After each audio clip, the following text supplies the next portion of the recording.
Sore guys, kita sekarang perjalanan menuju ke Bukit Retah. Jadi di atas Bukit Retah itu ada satu keluarga yang membuka kebun dan tinggal di atas.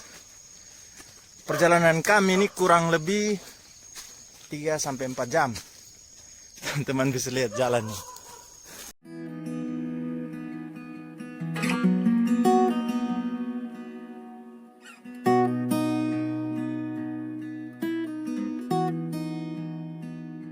Pendakinya kayak gini. Tapi menurut satu keluarga di atas ada profil tank yang mereka bawa dari bawah itu, profil tank dengan kapasitas 2200. Nanti betul atau tidak, nanti sampai di atas baru kita lihat. Saya juga tidak percaya ini. Oke. Saat ini kami sudah sampai di Kalimati, tempat peristirahatan yang pertama. Biasanya kalau ke tempat ini lokasi paling pas untuk kita istirahat. Karena di atas ada mata air, jadi persiapan air yang kami bawa tidak terlalu banyak, secukupnya saja untuk di jalan. Nah, ini yang lain sedang makan delima. Oke teman-teman, setelah selesai istirahat kita langsung lanjut perjalanan kita lagi.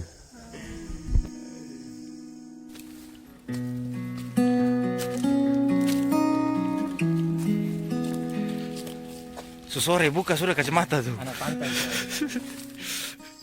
Nah, ini merupakan tempat peristirahatan kami yang kedua. Karena sudah 2 jam perjalanan, jadi kami memutuskan untuk istirahat.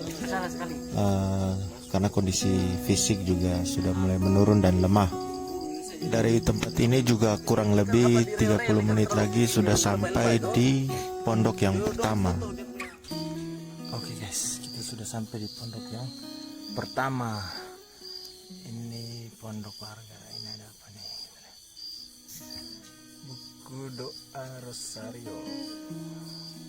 Saat ini kita sudah berada di dalam pondok yang pertama. Ini merupakan tempat peristirahatan untuk petani. Ini cukup lengkap barang-barang di sini. Kami beristirahat sejenak sembari untuk mempersiapkan makan malam.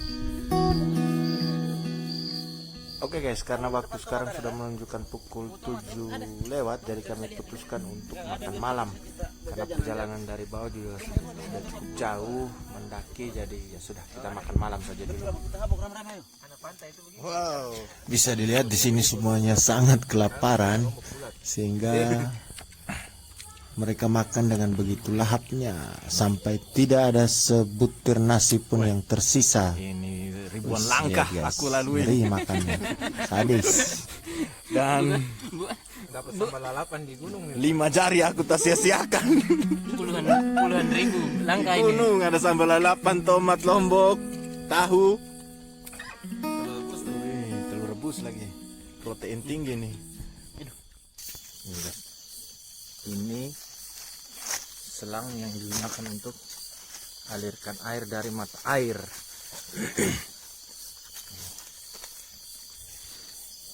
Itu dibawa jauh.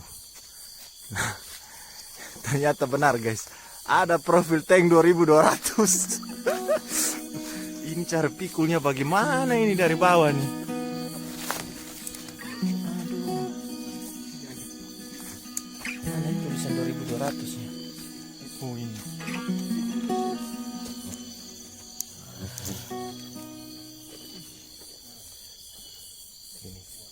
Ini selangnya. Selang.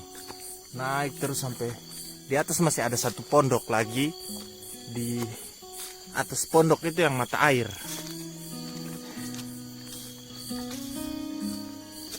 Teman bisa lihat kondisi jalan malam.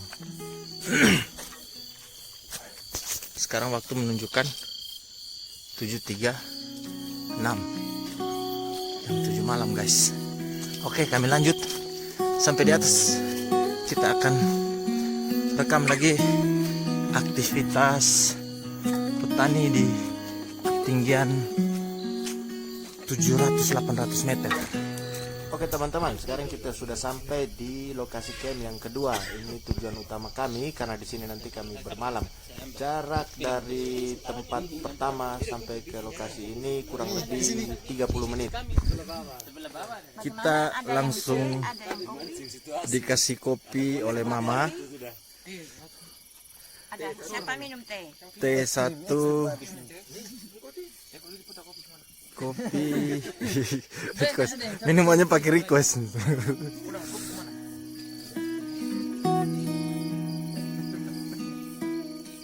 Ya namanya di alam ya, jadi makanannya semua serba alam. Di sini kita dikasih pepaya yang fresh, yang segar, dimana langsung dipetik dari pohonnya. Jadi ini pepaya dari pohon langsung nih guys.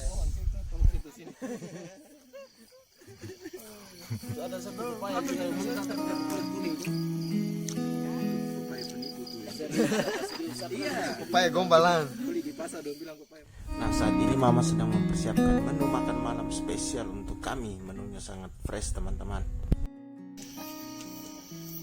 Makanan ala apa nih mama?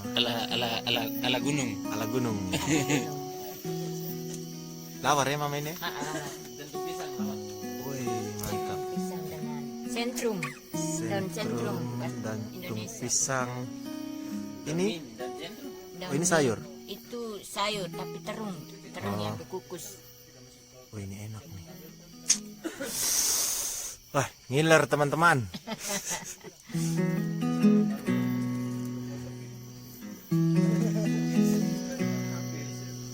Setelah makan malam kami langsung membuka tenda untuk persiapan istirahat.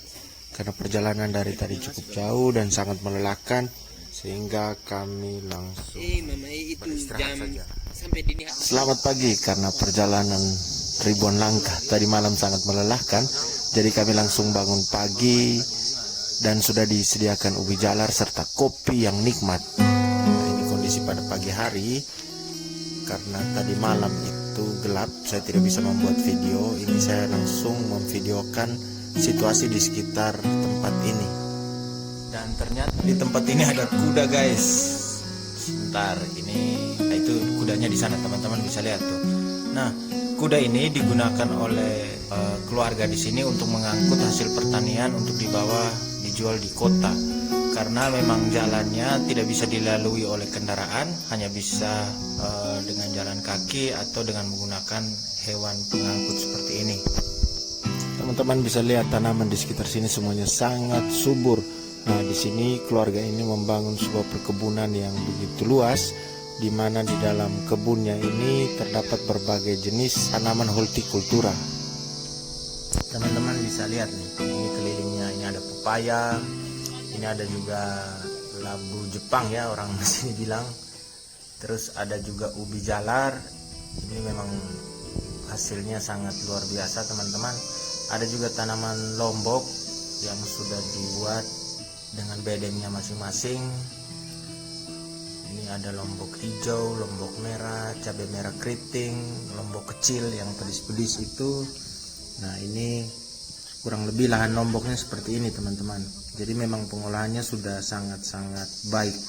Di sini juga ada lahan kebun tomat teman-teman. Cuma karena memang saya tidak sempat merekam karena lahan tersebut juga sudah dipanen dan dijual.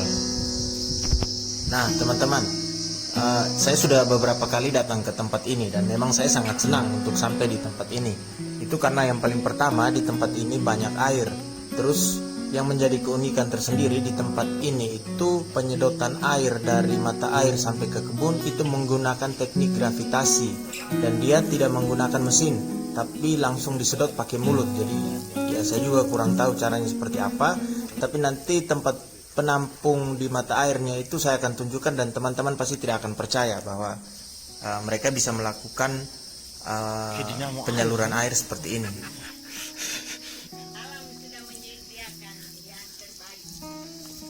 Ini nih, padahal airnya hanya pakai sistem gravitasi, ditarik, disedot bukan pakai mesin, ini pakai mulut nih.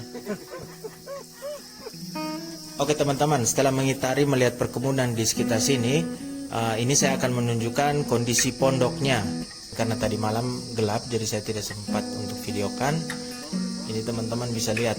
Di sini ada ubi yang jumlahnya mungkin bertonton ini teman-teman.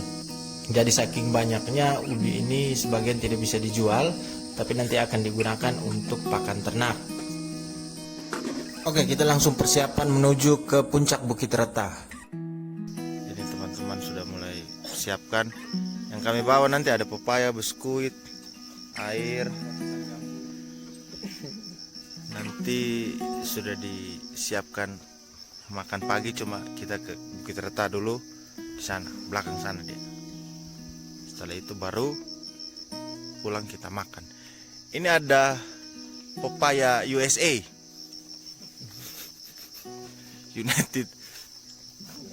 USA itu artinya apa? United States of Kingdom. Oh, Amerika. Oke.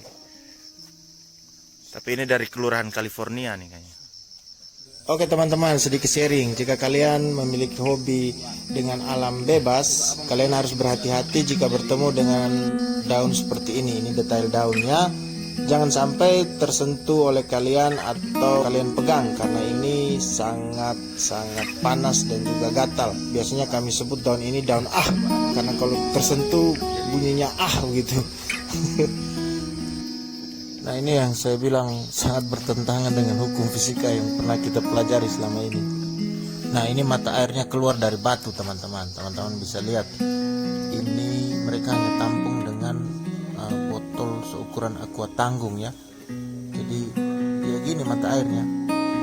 Tapi luar biasa karena bisa ditarik, disedot sampai ke bawah perkebunan. Dan tidak sama sekali menggunakan mesin, tapi disedot dengan menggunakan teknik gravitasi. Setelah dari mata air dan melanjutkan perjalanan, kami berhenti di sebuah pohon.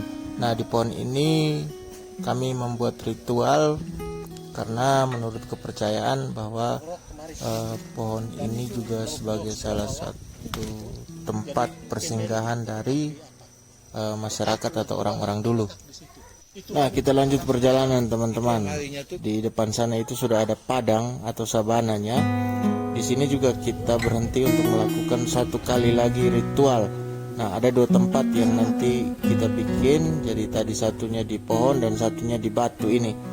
Jadi menurut kepercayaan batu ini sebagai ibu atau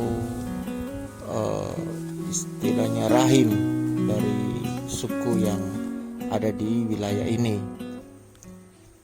Dia mendapat ilmu baru guys. Tidak sia-sia. Ternyata dia juga mendapatkan garis keturunan. Kalau dia sekaligus mendapat garis keturunannya. Oke teman-teman, setelah mendengar histori dari tempat ini, kami melanjutkan perjalanan dan ini kita sudah sampai di padang yang kedua. Kalau sudah di tempat ini berarti kita sudah sangat dekat dengan puncaknya. Dari tempat ini kurang lebih 15 menit lagi, waktu kita berjalan itu kita sudah bisa sampai di puncaknya. Nah, sekarang kita sudah sampai di puncak Bukit Reta. Ini teman-teman bisa lihat ada Pulau Solor langsung di depan saya ini. Di belakangnya itu ada Pulau Lembata dan di samping kirinya itu Pulau Adonara. Di sini juga bisa kelihatan Gunung Ile Mandiri, cuma mungkin tertutup awan. Nah, teman-teman bisa lihat di depan saya itu ada ujung timur dari Pulau Flores. Di tempat itu terkenal dengan Pantai Painhaka dan terdapat prasasti 0 km ujung timur Pulau Flores. Tempat ini sangat direkomendasikan untuk teman-teman yang hobinya traveling, fotografi, atau melakukan aktivitas yang melibatkan alam. Nah, setelah menikmati keindahan alam dari Bukit Reta, kami langsung lanjut turun kembali ke pondok karena waktu juga sudah sangat siang dan cuaca di atas sangat panas. Ini teman-teman bisa lihat ada teman saya Yaya dan juga Abe mulai mengekspansi. Ada Vino juga. Mereka mulai mengekspansi ubi yang ada di kebun ini. Mana? Ini memang ubinya sangat-sangat banyak teman-teman. Hasilnya juga memang bertonton. Ini bisa dilihat. Nah, dia ini sedang apa nih?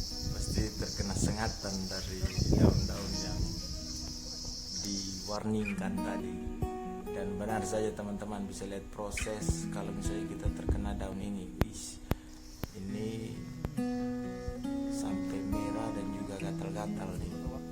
Jadi hati-hati kalau kalian ketemu dengan daun seperti tadi, jangan sampai tersentuh atau dipegang karena sangat-sangat menyiksa dan juga berbahaya. Lihat perubahan kulit ini dalam beberapa waktu kemudian. Sudah ada garis-garis guys. Ini tidak kena ke pohonnya, cuma serbuk. Serbuk. Bau serbuk. Karena coba menggali di bawah akarnya, yang katanya airnya banyak. Oke, setelah menikmati puncak dan juga belajar sedikit ilmu perkebunan, kami langsung turun untuk kembali ke rutinitas kami sehari-hari. Teman-teman bisa lihat itu di samping tas ada ubi, dan di dalam tas juga diisi oleh-oleh dan bekal dari keluarga di atas untuk kami. Oke, demikian kisah perjalanan kami di kesempatan kali ini. Jangan bosan-bosan untuk terus menyaksikan perjalanan Fun for Louis di edisi selanjutnya. Semoga Tuhan dan semesta selalu memberkati dalam setiap